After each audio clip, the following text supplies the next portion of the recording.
First off, and this is to everybody, how are you going to stop the government takeover of healthcare?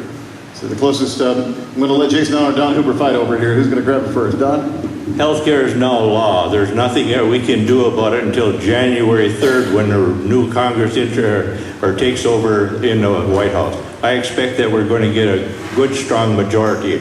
Now, at that point, we're going to look for repeal of health care because we had the finest health care in the world. Everybody was particularly satisfied for it. And when Obama came along, they wanted to pass this universal health care, which we cannot afford. We're bankrupt right now. We're in debt up to our ears. We got a $13 trillion debt, and we've got about a $106 trillion debt that is unsecured debt, which they robbed from Social Security, the question that gentleman asked before. That's why Social Security is broke right now, because in the beginning of it, they said, well, we'll put it into a locked box. They did all right, and the first guy that come by pulled the IOU out, or the money out, and put an IOU in its place. So that's why Social Security is in such a bad condition right now. To get out of health care, you can't do it until you repeal it, and we intend strongly to repeal it. The idea is to keep him from going further with this thing. We've got a very touchy time between November. They're going to try and ram cap and trade down. They're going to try and ram new controls on banking system. So we've got to band together and voice like you are doing here today. This is the most wonderful American thing that I've ever seen. American people coming before their representatives and demanding firm answers. And they deserve firm answers. I have put on 5 Tea Parties so far. I am a Tea Party candidate. And believe me, that's the salvation of this nation when it comes to the election in November the 5th.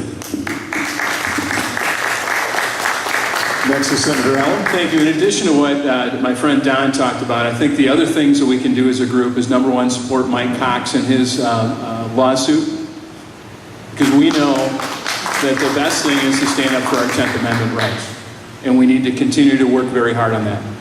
The second component is that there have been a variety of different petitions out there. I encourage you all to sign those petitions. In addition to that, we, as a congressman, if I have the honor of being elected, will, number one, do everything in my power to repeal it. Everything in our power to stop the funding of it. Everything in our power to roadblock any implementation, because I think this is going to be one of the worst events in the history of our country. We need to stop national health care. Thank you. And next is Pat Donlin. Well, the question was government take over health care. Other than the bill being passed, I don't know exactly, and I don't think anybody really knows how strict it's going to be, but there's some obvious bad issues. I would vote to repeal it in a heartbeat. And finally, Tom Stillings. The problem of being last, most everything's been said.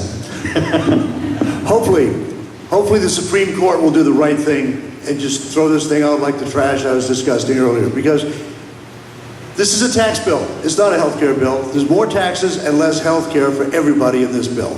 You know, all those 2,700 pages, whatever, is just a good hiding place for everything that they wanted to do but knew you wouldn't like.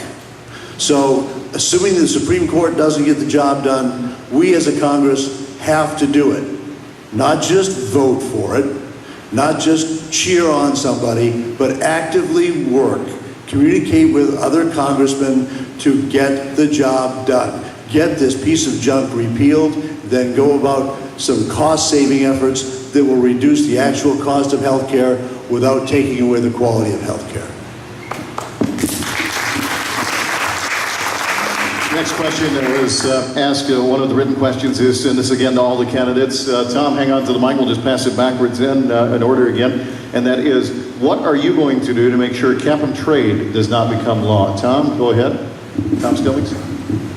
You know, it goes back to the very same answer I just gave. You know, if people don't vote for it, it doesn't become law. If people don't vote for the funding, it doesn't get implemented. So once again, it's not enough to vote.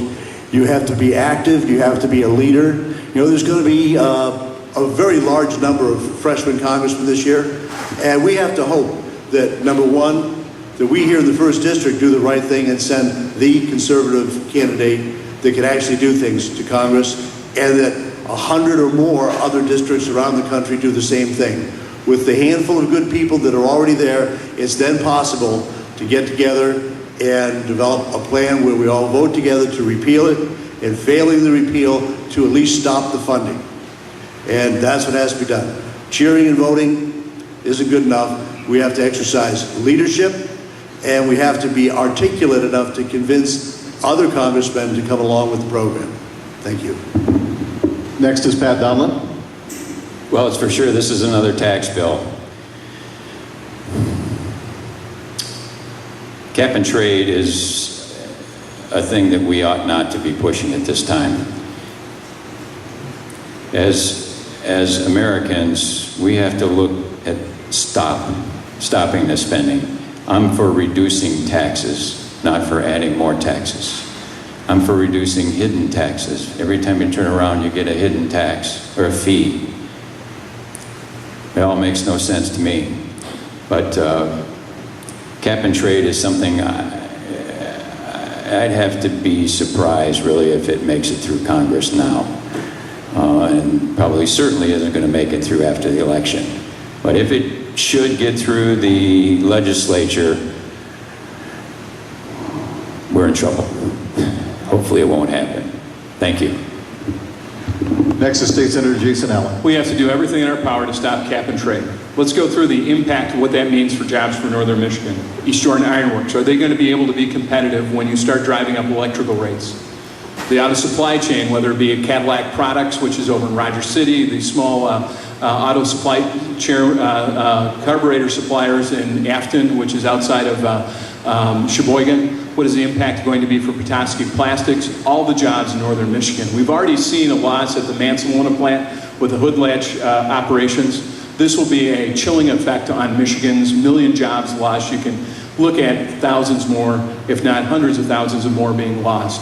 We have to stop this, and we have to stop the Obama administration on this issue.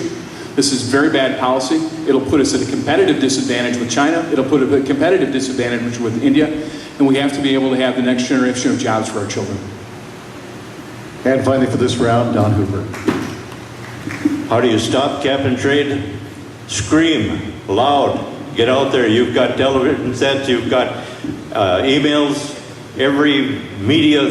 Don't forget radio, Don. Radio. Scream to him right here and tell them that we will not stand this. It's too expensive. It'll work in places like Germany or France or Portugal or Belgium or some of those little countries where they can go around and they'll see who's emitting this smoke here and who's smoking a cigarette there. And it'll work over there. They can probably do it. They've been doing it for quite some time. But it will not work in the United States. This is an enormous country, and you cannot regulate that closely. So to prevent it from being law, we have to get out there, me and you, and holler just as loud as we can. Had I been in the United States Congress right now, I would be rounding them up like a bunch of sheep and telling them, let's go out on the Capitol steps. Let's get out there and let's holler as loud as we can every day. And we'll holler at the Democrats saying, no cap and trade, no cap and trade. And all the camera people all across the nation would come up there and say, look at what the Republicans are doing. They demand no cap and trade. That's the way to do it. Scream